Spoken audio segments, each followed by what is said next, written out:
Hello दोस्तों, welcome to my YouTube channel grow up मस्ती study में। आपका स्वागत करते हैं इस चैनल में।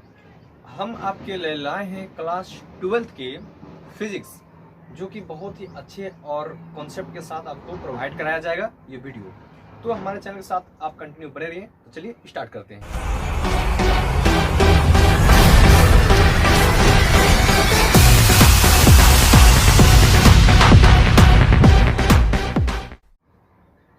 स्थिर वैद्युत की चैप्टर का नाम है स्थिर वैद्युत की क्लास 12th और ये वीडियो नंबर 1 होगा आपका।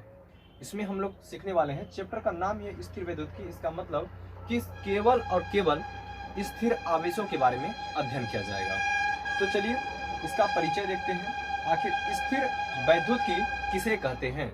देखिए, भौतिक विज्ञान की वह शाखा, भौतिक विज्ञान की वह शाखा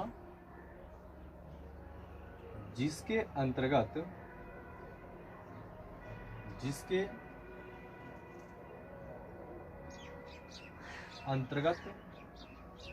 हम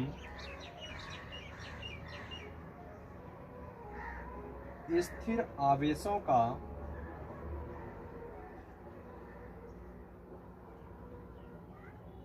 अध्ययन करते हैं उसे स्थिर वैद्युतिकी कहते हैं। तो परिचय में आपको बता रहा हूं कि क्या है कि भौतिक विज्ञान की वह शाखा, भौतिक विज्ञान के अंतर्गत जो है एक शाखा बनाई गई है। जैसे में साइंस के अंतर्गत एक शाखा होती है। साइंस को कितने भागों में बांटा गया? 3 भागों में, फिजिक्स, केमिस्ट्री, बायोलॉजी। तो उसी प्रकार से जिस तरह साइंस के अंतर्गत एक शाखा बनाई गई है, उसी प्रकार से भौतिक विज्ञान के अंतर्गत भी एक शाखा बनाई गई है, जिसमें केवल और केवल स्थिर आवेशों के बारे में अध्ययन करना होगा। तो चलिए, अब यह स्थिर आवेशों के बारे में अध्ययन करने को कहा गया है। तो आखिर ये आवेश क्या है, आवेश के बारे में समझते हैं। आवेश क्या है?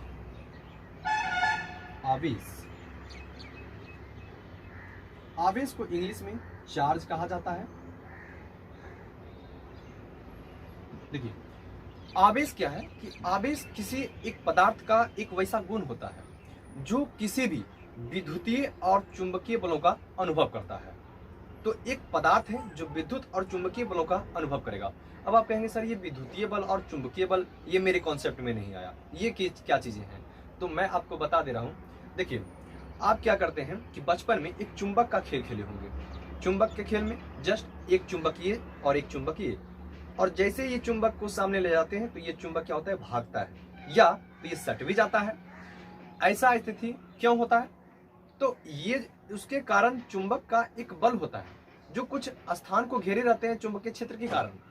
तो उसी बलों का अनुभव करता है, जिससे कहेंगे आवेश। उन पर कोई चार्ज होता है जिसके कारण वह गुण रखता है, या तो किसी वस्तुओं को आकर्षित कर लेगा, या तो वह एक दूसरे से दूर चला जाएगा। तो वह आखिर क्यों होता है वो भी हम आगे समझेंगे। चलिए आइए आवेश के बारे में समझते हैं। किसी पदार्थ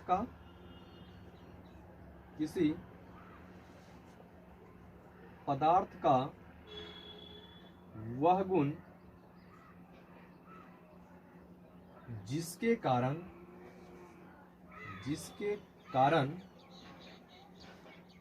वह विद्युतीय तथा चुंबकीय बलों का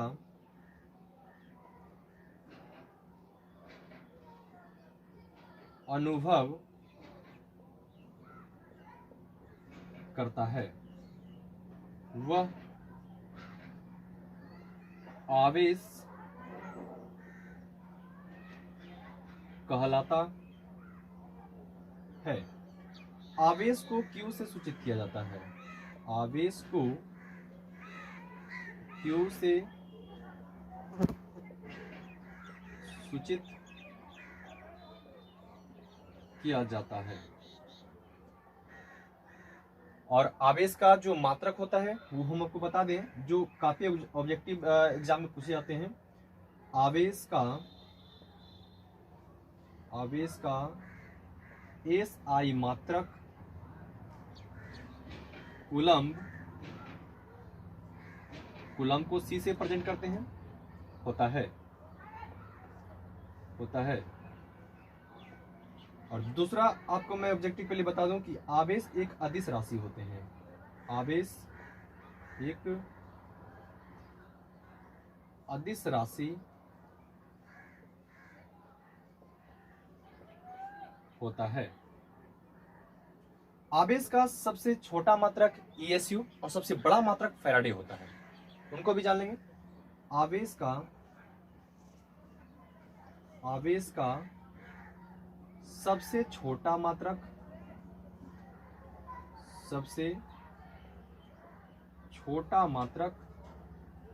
ESU तथा सबसे बड़ा मात्रक फैराडे होता है। और ये ESU का जो फुल फॉर्म होता है, यह सीजीएस मात्रक होते हैं। ESU जो है एक सीजीएस मात्रक है। आवेश का सीजीएस मात्रक ESU होता है। आवेश का जो मात्रक है SI यूनिट में, जो अंतरराष्ट्रीय पद्धति के नाम से जाने जाते हैं, जो हर विश्व में प्रचलित मान होते हैं, वह कूलम्ब होता है। लेकिन अगर सीजीएस की हम बात करें तो सीजीएस मात्रक होते हैं ESU। अब इसका कहेंगे सर फुल फॉर्म क्या होता है, तो ESU का फुल फॉर्म होता है, ESU का फुल फॉर्म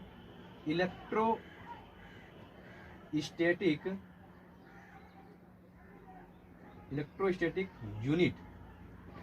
और एक फैराडे बराबर होता है 96,500 कूलम्ब। ये भी ऑब्जेक्टिव में या फिर न्यूमेरिकल बनाने के लिए आपको जो है कई बार काम आएगा। एक फैराडे बराबर होते हैं 96,500 कूलम्ब। ठीक है, तो आप इसका एक बार स्क्रीनशॉट ले लीजिए। चलिए, एक कूलम्ब बराबर, अभी जैसे कि आपको बताया हम कि आवेश का मात्रक SI मात्रक होता है कूलम्ब, तो एक कूलम्ब बराबर होते हैं 3 × 10⁻⁹ ESU। ESU का फुल फॉर्म इलेक्ट्रोस्टैटिक यूनिट। बोलिए हमारे साथ, याद हो जाएगा। चलिए, एक ESU बराबर कितना हो जाएगा, 1/3 × 10⁻⁹ कूलम्ब। ठीक है, जैसा कि ESU आपको पता है, एक ESU बराबर होता है इलेक्ट्रोस्टैटिक यूनिट। अब देखिए, आवेश को दो प्रकार होते हैं, आवेश के दो प्रकार होते हैं। ठीक है, धन आवेश, ऋण आवेश, जिसको कहते हैं पॉजिटिव चार्ज, और दूसरा होता है निगेटिव चार्ज। तो आवेश को यहाँ पर दो भागों में बांटा गया है, एक पॉजिटिव और एक निगेटिव। चलिए, अब ये धन आवेश क्या है कि जब किसी वस्तु पर इलेक्ट्रॉन की कमी हो जाए, तो वह धन आवेशित कहलाती है।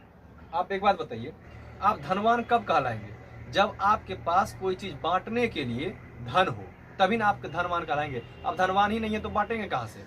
तो उसी तरह से ये धन आवेश है, इसका मतलब ये इलेक्ट्रॉन की कमी हो रही है, इसका मतलब ये इलेक्ट्रॉन को दे रहा है, त्याग कर रहा है, तो इसका मतलब ये क्या है, धन आवेश, पॉजिटिव है ये। ठीक है, तो ये क्या है कि जब किसी वस्तु पर इलेक्ट्रॉन की कमी हो जाए तो वह धन आवेशित कहलाती है। इसे प्लस Q से सूचित किया जाता है। आप धनवान कब कहलाएंगे, जब आप किसी को दान दे रहे हैं, इसका मतलब है आप पॉजिटिव हैं। दूसरा, ऋण आवेशित क्या है, जब किसी वस्तु पर इलेक्ट्रॉन की अधिकता हो जाए तो वह ऋण आवेशित कहलाती है, इसे -Q से सूचित किया जाता है। ऋण आवेशित आप कब कहलाएंगे, जब आप पर इलेक्ट्रॉन की अधिकता हो रही है, लेकिन अधिकता जो हो रही है इसका मतलब ये है कि आप किसी से लिए हैं तब ना आप अधिक हो रहे हैं, इसका मतलब कर्ज ले लिए, तो यहाँ पर आवेश को -Q से सूचित किया जाता है। और आवेश बराबर, ये फॉर्मूला आप याद रखेंगे, आवेश बराबर होता है धारा गुना समय, Q बराबर I × T। अब इसी जो फॉर्मूला है ना, इस पर इतना धर्राटेदार अब हम लोग न्यूमेरिकल सीखेंगे कि आप लोगों को यकीन नहीं होगा कि ऑनलाइन पढ़ रहे हैं कि ऑफलाइन पढ़ रहे हैं। कॉपी कलम निकाल करके एकदम नोट्स बनाते रहिए, मजा आ जाएगा। चलिए, इस पर अब हम लोग न्यूमेरिकल सीखते हैं। चलिए, तो अब आवेश पर न्यूमेरिकल है। आवेश के बारे में आपको अभी हम बताएं कि फॉर्मूला क्या होता है। Q बराबर I इंटू टी। उसी पर जो है न्यूमेरिकल करेंगे। पहला न्यूमेरिकल है, किसी चालक से 5 मिली एम्पियर की धारा 3 मिनट तक प्रवाहित होती है तो उत्पन्न आवेश की गणना कीजिए। यहाँ पर जो m है ये मिली एम्पियर को दर्शाता है, ठीक है। तो 5 मिली एम्पियर की धारा जो है प्रवाहित हो रही है। समझिए कि एक चालक है जिसमें 5 मिली एम्पियर धारा प्रवाहित हो रही है। ये धारा क्या, आई का मान न दिया गया है। ये कोई एक चालक है, कोई तार है। चालक किसको कहते हैं, कोई तार जिसमें से धारा प्रवाहित हो जा रही है, उसमें 5 मिली एम्पियर की धारा प्रवाहित हो रही है। और टाइम दिया गया है कि टी बराबर दिया गया है 3 मिनट तक प्रवाहित होती है। देखिए, तो हम लोग गिवन दैट लिखेंगे। न्यूमेरिकल बनाने का सबसे अच्छा तरीका, अगर आपने गिवन दैट लिख दिया तो सवाल एकदम हलवा हो जाएगा न्यूमेरिकल।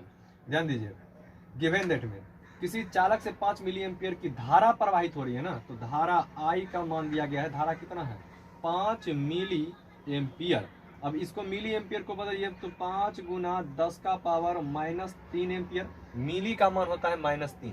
यदि आपको ये मिली, नैनो, पीको, फेम्टो, एटो इसके बारे में यदि पता नहीं है तो हम एक अलग से आपको वीडियो बना देंगे। लेकिन यहाँ पर अभी आप समझिए कि मिली का मान होता है 10 का पावर -3। ये सभी क्लास 11th में ही सिखाए जाते हैं। टी बराबर टाइम दिया गया है 3 मिनट तक प्रवाहित होती है। 3 मिनट तक, मिनट। अब बताइए 1 मिनट में 60 सेकेंड, तो 3 मिनट में 60 गुने 3 तो क्या हो जाएगा, 60 गुने 3। तो ये बदल गया क्या, 6 तिया 18, 180 सेकेंड, ठीक है। अब हमें पूछा क्या जा रहा है, तो उत्पन्न आवेश, आवेश कितना उत्पन्न हो रहा है। Q बराबर I इंटू टी फॉर्मूला होता है। तो Q बराबर फॉर्मूला लगाइए। धारा का मान दिया गया है कितना, 5 गुना 10 का पावर -3 और टाइम दिया गया है कितना, 180। तो 18 पंचे 90 पर 1 0 तो हो जाएगा क्या, 900 गुना 10 का पावर -3। सुनिए सुनिए सुनिए, 900 को क्या लिखेंगे, 9 गुना 10 का पावर 2 और यहाँ पर क्या है, गुना 10 का पावर -3। प्लस का 2 माइनस का 3 क्या हो जाएगा, प्लस माइनस माइनस। तो क्या हो जाएगा, Q बराबर 9 गुना 10 का पावर -1, क्योंकि चिन्ह जिसका बड़ा है पावर में उसी को लिखेंगे। तो Q बराबर हो जाएगा 9 गुना 1/10 लिख सकते हैं ना, 10 का पावर -1 ही नीचे जाएगा तो प्लस का 1। चलिए, Q बराबर हो जाएगा 0.9 कूलम। 9 में 10 से भाग दीजिए, ये आपका आवेश उत्पन्न हो रहा है। उम्मीद है आपको ये न्यूमेरिकल समझ में आ गया होगा। इसी तरह से वीडियो अगर आपको मिलता रहे तो हमारे चैनल को लाइक कर लीजिए और सब्सक्राइब कर लीजिए, ताकि यदि कोई वीडियो अपलोड करें तो घंटी का नोटिफिकेशन बजता रहे। चलिए।